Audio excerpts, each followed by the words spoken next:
the 15 minutes for rehabilitation. I don't think I can even do an assessment of a stroke patient. But anyway, idea is here to sensitize you people that what is new happening among the rehabilitation. It is no more a just a movement of the hand or the leg by the physiotherapy. So the future of rehabilitation in stroke, I'm not going to talk about the present being done. You all know that we need to work and have a comprehensive program which can help the individual recover and regain skill loss due to the stroke. And what you need is a team of the people who can do that. These are some of the points which are important because you have to have importance in recovery. You have to prevent the complication because any complication, you got a patient improving, got fever, he go back to the previous state. We need to give psychological support, and overall we have to work on improving the quality of life. The current states of stroke rehab is you have a multidisciplinary approach. You have a lot of technology advancement, and I'm going to talk about that. And you have to do the early intervention. So earlier is the better as compared to the previous thing. But there are a lot of challenges in this accessibility. Despite advances, there are a lot of challenges, and I will talk about them. And you have to focus on evidence-based practice. So what is the evidence and which is going to help your patient?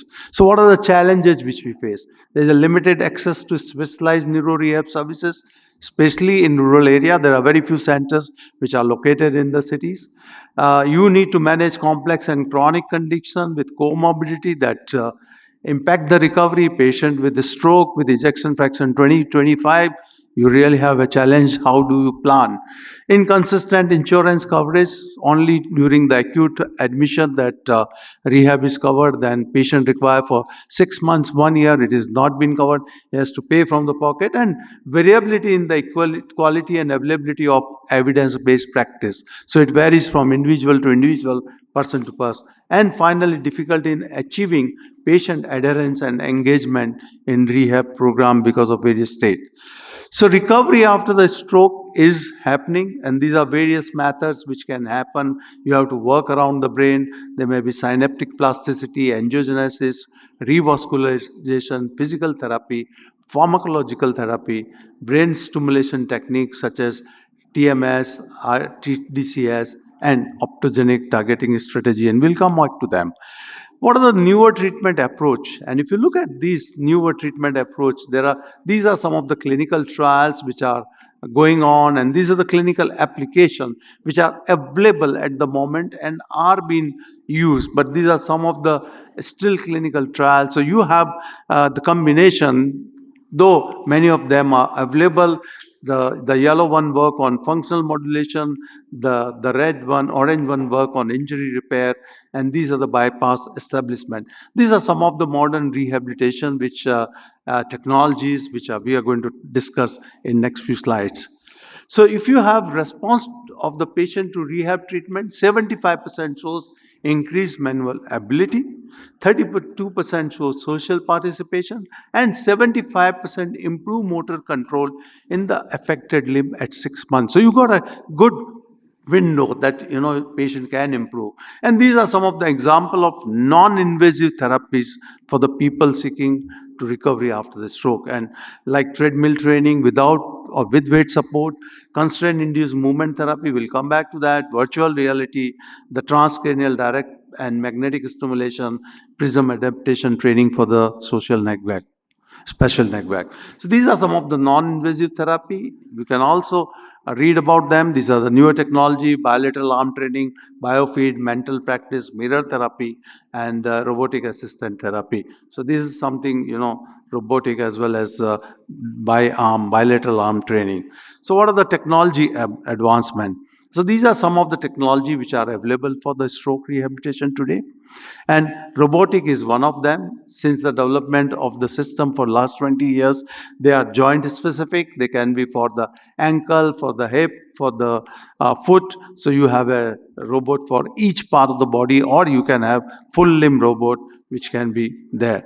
And similarly you have for the hand robots, you have the whole arm, hand, shoulder, and elbow, and wrist. So you can device which can specifically look at one of the joint. And this is the Locomat, which is a very, very famous machine, which is a very expensive one, now costs more than 2 CR.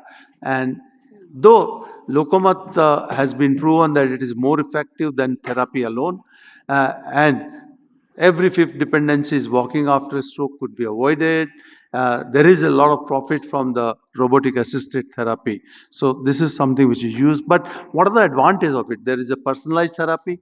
It can offer you exactly which joint where you want to work. It can be, you can get data driven feedback. So depending on the patient response, you can reorganize your therapy, and there is can be increased therapy intensity depending on the patient tolerance. So these are the advantages which can be gauged from the report. Then you have virtual reality and augmented reality. And these are some of the two things which are technology that have been studied to help post-stroke patient with rehabilitation. They can be used in conjunction with conventional therapy to improve the motor control or help the patient recover earlier. They can also be used without supervision, so patient can use it at home. So teletherapy or home-based therapy is very, very useful with this. And these are some of the applications which can be tried, like assessment, treat physical impairment, driving assessment, social retraining, vocational retraining, and intervention and training. So they can be immersive, which is like, you have to have optical glass. Then there can be semi-inversive, which is very common, and there are non-inversive, which can be, added along with the robotic therapy or gait training. And these are the advantages which a lot of papers has come. But you can see that there is a great popularity among the VR, and which VR is very, very popular in the country like India now. People are making low-cost VR, and you can see from 2003 now how in last couple of years it has been used for PD, MS, stroke, acute as well as chronic, TBI, as well as in cerebral palsy. You can also have interactive game-based virtual rehab for the patient with a stroke, particularly for hand, or as well as for the gait training. Both can be done. And these are showing a positive response and better responses compared to the other alone. And you can see that both FM assessment and modified Barthel index improve with this intervention. We have developed a newer glove now. Now, Galento IFNR is working with Galento Innovation, and this is an active glove which is specifically for the hand function post-stroke can be run. And this has got a very, very good design. This can be used for any patient above 7 years of age, so you don't have a different gloves. It has very virtual exercises. It is very easy to use and reliable. And more important thing is it's very, very affordable. It's just a simple hand with a sensor, and these are some of the programs which can be used. There are art move sensors, fully wireless, and we have been working on this for last couple of months. And we have also added in this the FES. So now what we have done is we have added the FES along with this so that we can improve the further hand function. And this is a latest thing which has happened in last couple of weeks, which we have developed. So these are some of this innovation which we have been doing it in this country. And this gloves costs around 2 lakh rupees, which is much, much less as compared to the international or imported gloves. Then brain-computer interface technology, this is something which is coming big way. There is a, it establishes a direct communication link between the brain and external devices, which is a direct communication. You can have type of BCI, it can be invasive where the implant is in the brain, or non-invasive where using external sensor like EEG caps, or semi-invasive which are placed inside the skull but outside the brain.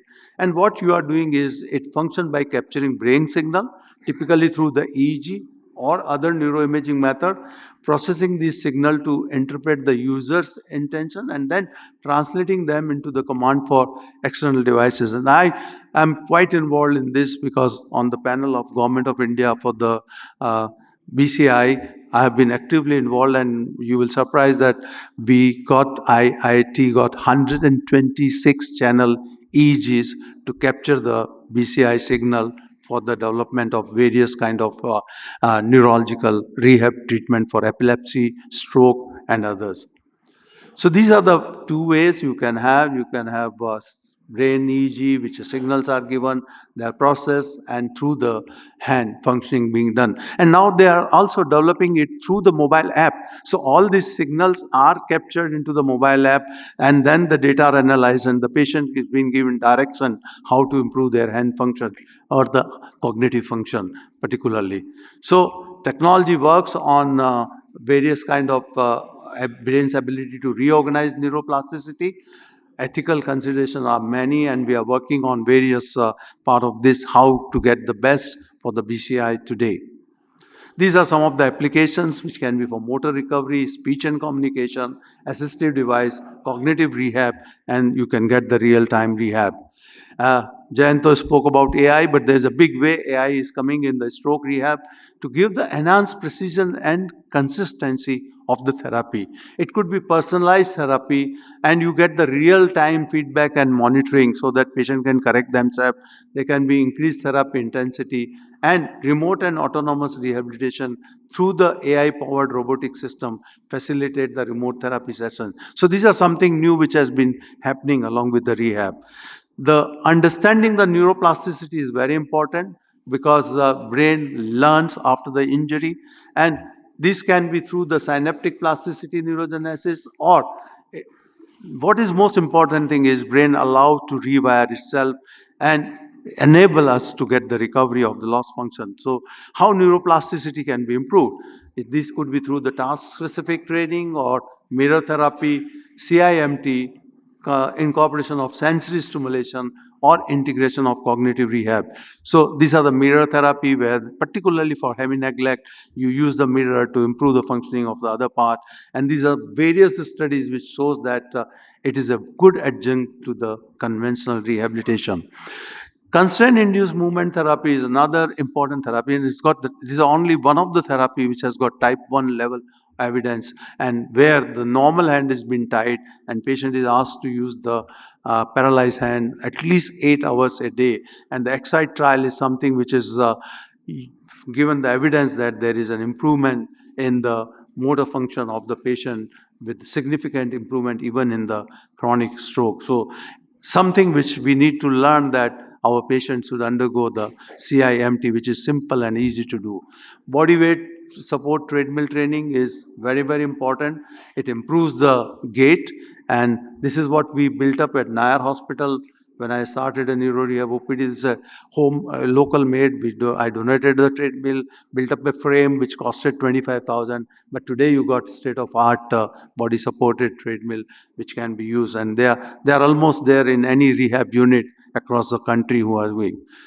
Now, brain stimulation is something which has been a big way coming for the rehabilitation, which could be direct current stimulation, where a portable, safe, non-invasive stimulation technique is capable of modulating the excitability of target brain region by altering the neuronal membrane potential based on the polarity of current transmitted through the scalp via the sponge electrodes.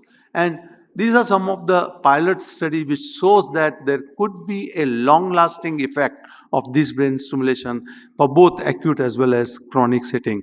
And these are something experiments which have been going on where brain stimulation to promote the stroke recovery, and you will hear more and more about these studies coming in the future.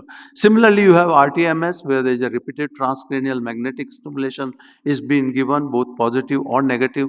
Positive is on the side of the damage, negative is on the normal side, to balance the between the two things, and that also is being used. You also have repeated peripheral magnetic stimulation, and these are some of the example which has been shown.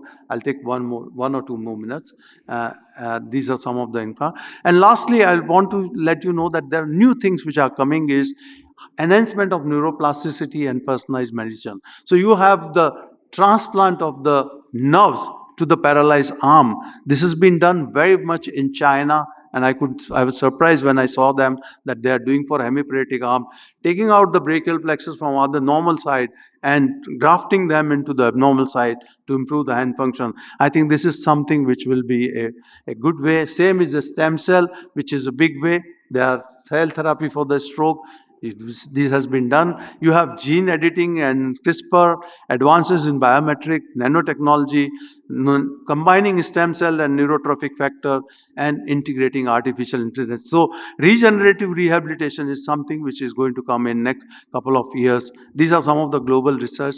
Advancements in stroke research entirely depend on the technology of EEG, and the neurologist has to really take, and this is the example of Japanese company which has recently come, which has got a biosignal reading, AI powered assistant, and robotic support, and given hand functioning as good as the normal person. These are the future direction. There are some of the platforms which can be used. Tele and remote therapy would be possible, and which will take a big way. So what, to summarize, that there are a lot of new technology has come. Neuro recovery and neuroplasticity is going to be task specific, which depends on what method you choose. There will be several trials, but how many of them are having the potential to be used regularly, time will tell.